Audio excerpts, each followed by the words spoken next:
Hi everyone, welcome. My name is Liz Oliva Fernández, and today we are going to be speaking with Fulton Armstrong. Professor Fulton, it's a pleasure having you here.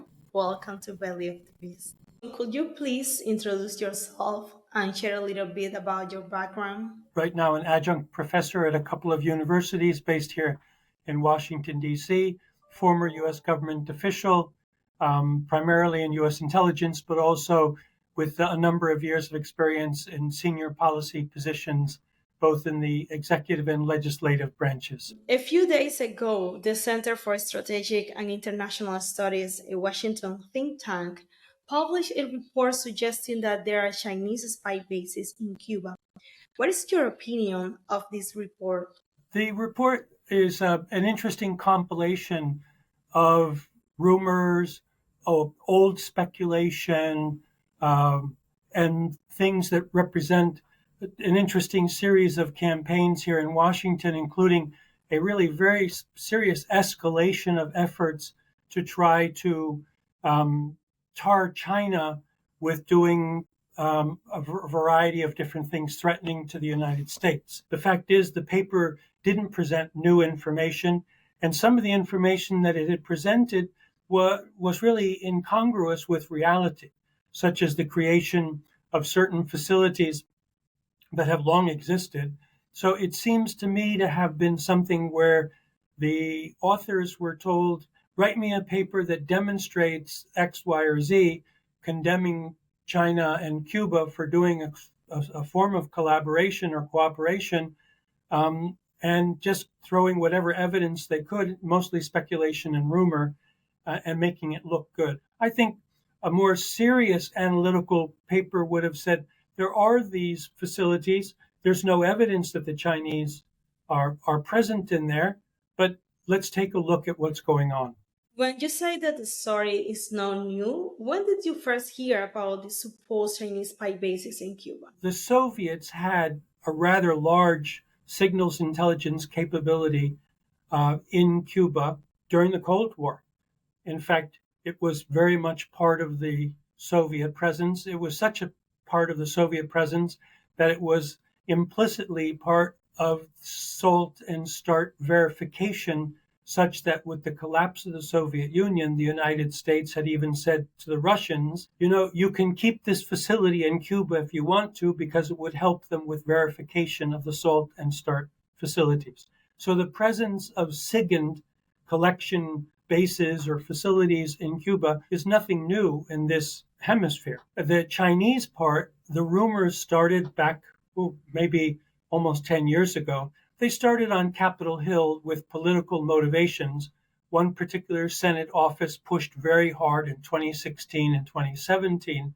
There was no evidence, only purely circumstantial and politicized. Last year, there were some new leaks from supposed intelligence officials in Washington, none of whom has been identified, none of whom has been corroborated by the United States government or anybody else, saying that there were these facilities, some of which don't make much sense, such as that an old facility that the Soviets had has now being run by the Chinese.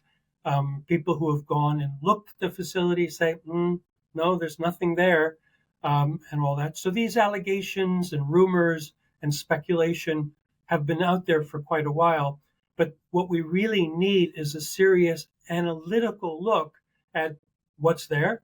Does it make sense for the Chinese to be doing this? Is there evidence that the Chinese are doing it?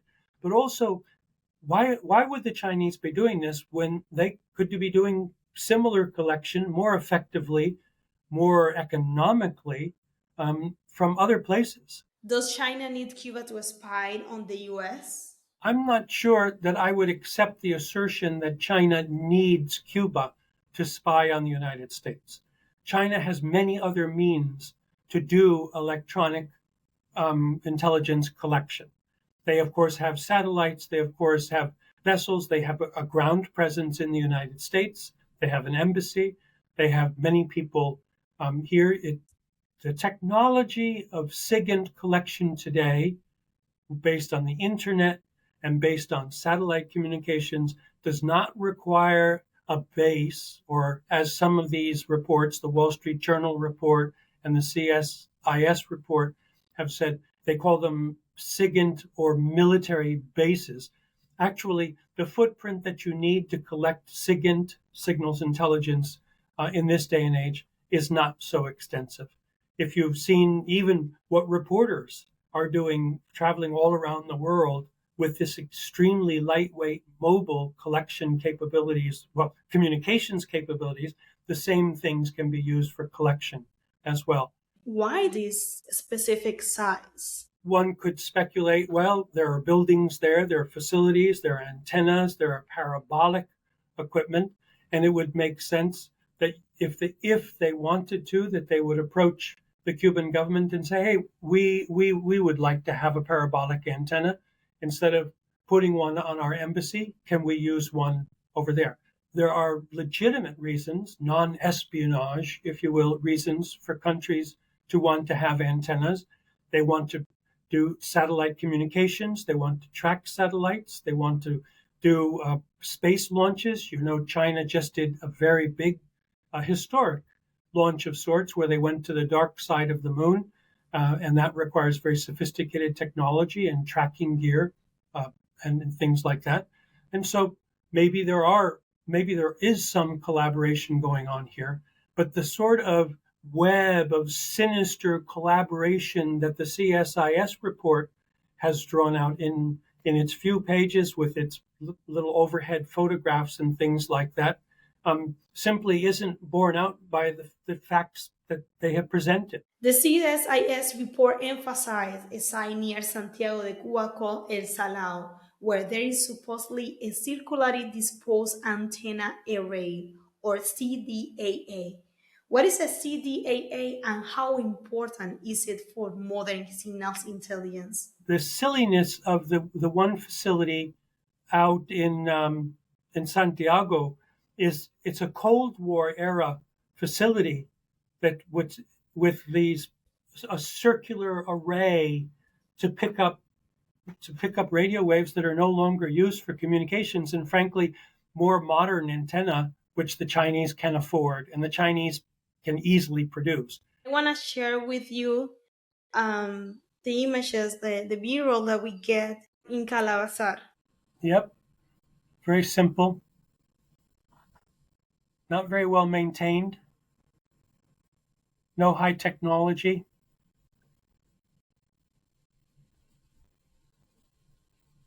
An old and dirty parabolic. If you see ivy growing on the poles, those are old antennas. That's laughably old technology. I'm not an expert, okay? Yeah.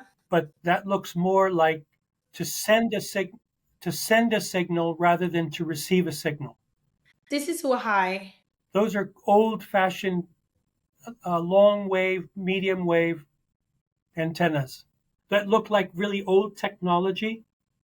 And it's sort of an insult to the Chinese if you're going to say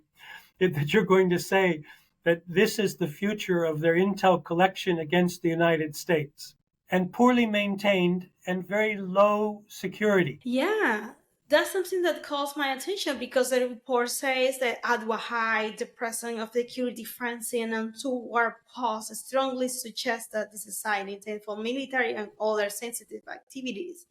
And I just knocked the door and I was welcomed for a lady that she was 80 years old. Wahai, there was security fencing and 2 guard posts. And they said that strongly suggests, I'm reading from it, that the site was intended for military or other sensitive activities. I'm sorry, military and sensitive activities, you have more than security fencing and 2 guard posts. In Wahai, for example, other thing that calls my attention is that people are living just nearby, next to right the Campo de Antenas. And it was like just a wall between them. And for me was, how is possible that you're living so close? Is this normal? Right. It would make no sense that you would have people living right next to these sensitive facilities. But that said, I can't prove the negative, and I can't explain what those things are. Is it certain that these are SIGINT facilities? I believe that all of them have had some security function in the past, but security functions can be signals intelligence, they can be communications, broadcasts, okay, for communicating with elements, both military and security elements overseas, but they could also be radar facilities. But what their function is right now, I'm not qualified to say. The beauty and of the cynicism of the CSIS report is that they have put analysts here in the United States or in Cuba in the untenable position of having to try to prove a negative. They've made a series of allegations based on very old and flimsy, and they admit, by the way, that a lot of it is rumor. They admit that. But they base their allegations and they make the allegations look very detailed and comprehensive, based on these flimsy old rumors, things like that. But we can't then disprove them. We can't say no, that doesn't exist, because to prove a negative is almost impossible when you get into these gray areas of what's going on, especially in the intelligence world, especially when you get into a country's national security issues. It's very difficult for us to say, oh no, it's not that. After looking at CSIS satellite imagery of these facilities, did anything stand out to you? The overhead imagery that they're showing is labeled already in a way that prejudices the interpretation of that imagery. And so that's a little bit unfair. In the Intel world where I grew up, that would be considered prejudicing your conclusions. That you're basically saying, here's a picture, this is a picture of a terrorist house. Tell me what's going on in this house. But the first question that the intelligence analyst should be saying is this a terrorist house? What is this house? And so they've prejudiced the whole thing. And if you're then like you and me, and like others that are looking at this issue, how do we then prove that negative? So we're in a very difficult situation analytically. But we can say, looking at the inputs, looking at the manipulation of the inputs, looking at the presentation of the conclusions, and frankly, the utter sloppiness of the conclusions, where you do could, and then you start saying will, that's sloppy. And so that sort of sloppiness shows then that what you're doing is you're writing to a preordained conclusion. You're not really doing analysis. In fact, the report emphasized that there has been change and movement to the antennas and over the time. But what does this have to do with China? That's the problem. If I bought a new computer and I installed the new computer in my home, and somebody wanted to, they could say, oh, well, you installed your computer because you're working for the Chinese and the Chinese want you to have a better computer. That's completely two different realities unless you can prove to me that there's a linkage. But what they're doing is they are assuming, this is the analytical integrity problem with this report. They are assuming the linkages, and therefore they say point A, point B, they assume the linkage, and then they say, you see, there it is. Point A and B shows that the Chinese are doing something. When the Chinese build something, even if it's building like a stadium, a soccer stadium in Central America, or schools, they always provide all of the materials and all of the labor themselves. And so you would always see a place for their workers to be sleeping at night, to be eating. You'd see a little cafeteria, and you would be seeing the supplies neatly piled up nearby for them to do the construction.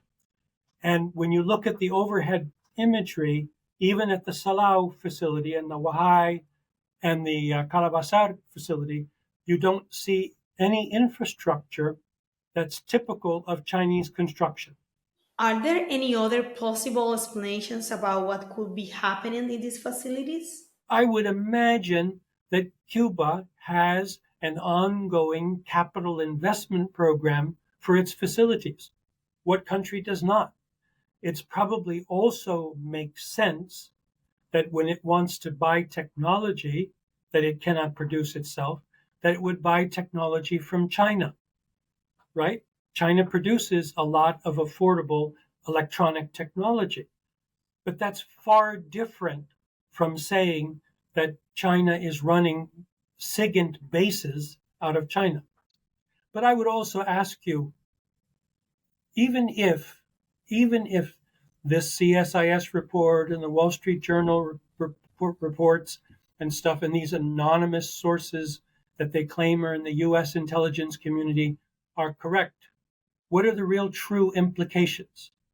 What are they getting? What are these SIGINT sites getting from their Cuban bases that they couldn't be getting inside the United States itself or from satellites in space above the United States?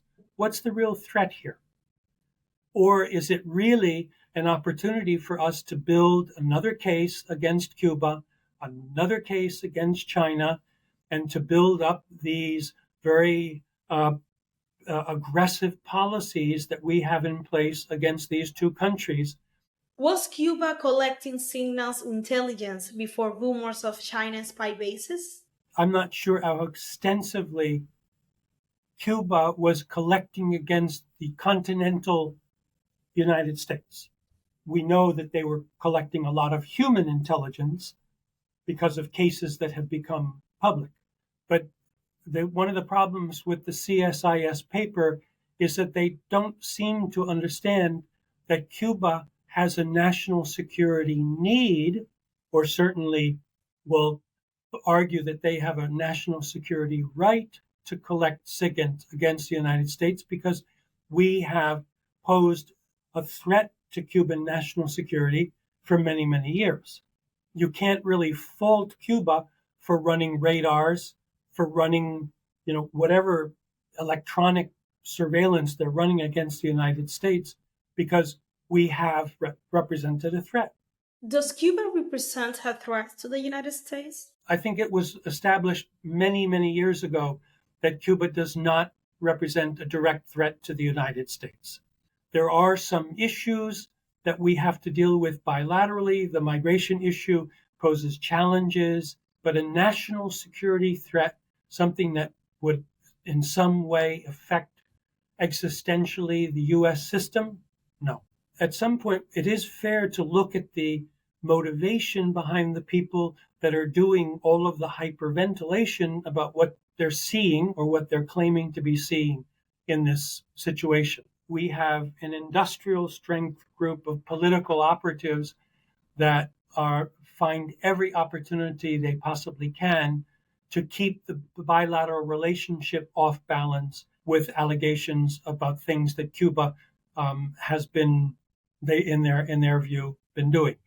When we look at the so-called sonic attacks, or which later they changed into microwave attacks, it's now abundantly, massively unchallengeable.